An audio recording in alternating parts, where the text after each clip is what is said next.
Hello and welcome to Wild Seat. Friends, today I'm going to tell you about a movie that starts showing us a boy named Nick who suffers from muscular dystrophy. Nick, his girlfriend Jeily, and his best friend Yona are in a car heading to California because Jeily is moving to continue studying. The three were buddies at MIT before this. We then see a montage of the three of them on their trip, eating at restaurants, visiting aquariums, and Nick running into a river that washed out a road. They stay in a hotel for the night and Nick can't sleep. Suddenly he receives a message from a certain Nomad, an anonymous hacker who has been pestering them for some time. Nomad hacked into the MIT server posing as Nick and Jonah and almost got them expelled.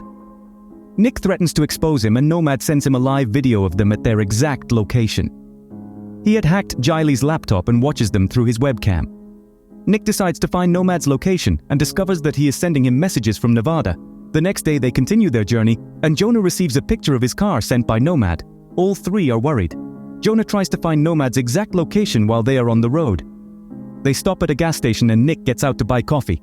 Jeily takes the opportunity to ask Jonah if Nick has told her anything about his move. Jeily realizes that his move to California has affected Nick, but is concerned that he hasn't talked about it. Nick spills coffee on himself and the other two help him. He feels bad about his disability and leaves to get more sad coffee. The guys find Nomad's location only 180 miles away and decide to visit, but realize Jeily is missing, and Nick finds her on a nearby cliff. They finally talk about their relationship, and Nick wants to end it because of her disability. Jeily tries to convince him that everything will work out, but when he doesn't listen, she throws away the necklace he had given her. The trio continues on to Nomad's location and stop at an abandoned house for the night. They doubt Nomad is there, but go in to check it out anyway. They search with flashlights, but find nothing. Suddenly, they hear Jeily screaming outside and run to her. When they get to the car, she is missing and the car radio fails. The boys panic and scream her name. Suddenly, Nick focuses his flashlight and sees Jeily being pulled into the sky by a strange force. Frightened, they run to her, screaming her name, and the screen goes black. When Nick awakens, he is in a hospital-type facility wearing a hospital gown and dazed. A man in a space-type suit wheels Nick in a wheelchair into a room. Another man in the same suit introduces himself as Dr. Wallace Demond. He begins recording the conversation and asks Nick about the first time he encountered the signal. Nick has no idea what he is talking about. Nick asks about his friends and why he is here. Diamond says they have made contact with an EBE, an extraterrestrial biological entity. Nick still doesn't understand and demands to see his friends or call his family. But then, Nick's nose starts bleeding, and he is taken back to the room. The next day, he is taken to the same room again. On the way, he sees workers cleaning up strange liquid on the floor, and Jeily in another room. He demands to see her, but they won't let him. They take him to Demond, who asks him weird questions and asks him about Nomad's signals. He shows him a video with an alien figure in the background, and Nick is shocked. Diamond reveals that Nomad wasn't just a simple hacker. Later, Nick is in his room and he hears someone whispering. He realizes that the noise is coming from a vent. It's Jonah hiding from the workers to talk to Nick. He recognizes that something is wrong with the people there and fears that they may be experimenting on them. The conversation ends abruptly. The next day, Nick is with Demond again, who gives him a test of shapes and colors. Nick solves it and demands to see Jeily. Demond agrees and takes him to where Jeily is, unconscious. Please, if you're enjoying the video, show it with your precious like, for you it's just a second and you help me a lot. He says he is in a coma and promises they can talk when he wakes up. Nick begins to devise a plan to escape. He crushes a cookie and places it on the keypad to figure out the password to the door. When he returns to his room, he initiates his plan. He goes to find Jeily and ties his bed to his wheelchair. Diamond finds drawings of the facility on Nick's bed and learns of the plan. Nick takes Jeily to the exit door but cannot reach the keypad. He uses a hospital tube to press the keys, but Demond catches him before he can. He wakes up next to Jeily, who is still unconscious. As he tries to free himself, he falls out of bed and the men leave as they see him bleeding. Nick is then horrified to see that his legs have been amputated and replaced with alien prosthetics. Demond, observing him through a one-way mirror, says it's hard to explain. He then sends two workers to look for Nick, but his new legs have superhuman strength. Nick throws the door in the air, pulls Jeily out, and surprisingly, he can walk normally. They escape from Demond through a tunnel system and arrive in a desert. Jeily wakes up, and they walk together looking for help.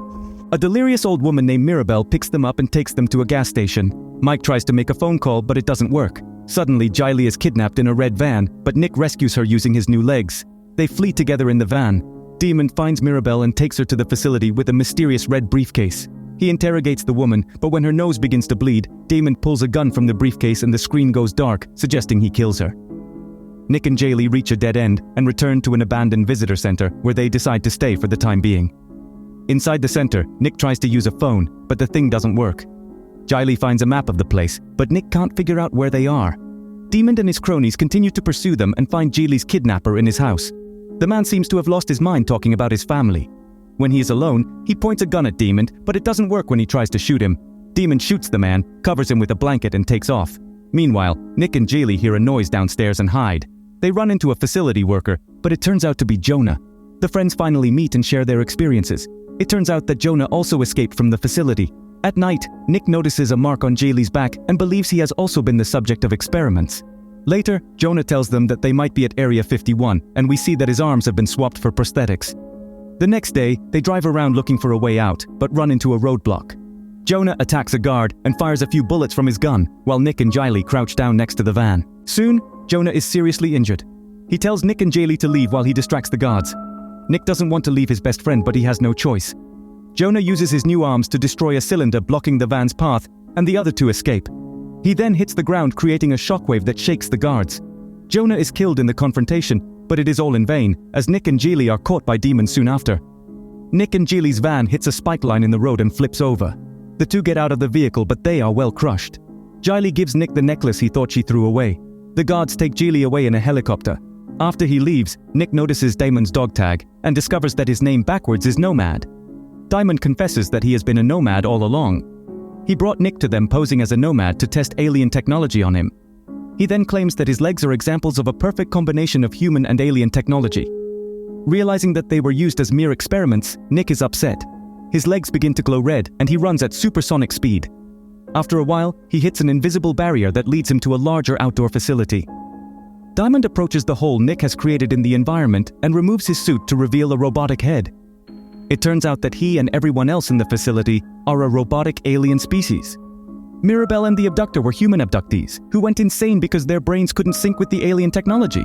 Since they couldn't adapt to it, Diamond had to kill them. When Nick turns around, he sees that he is on a completely new planet.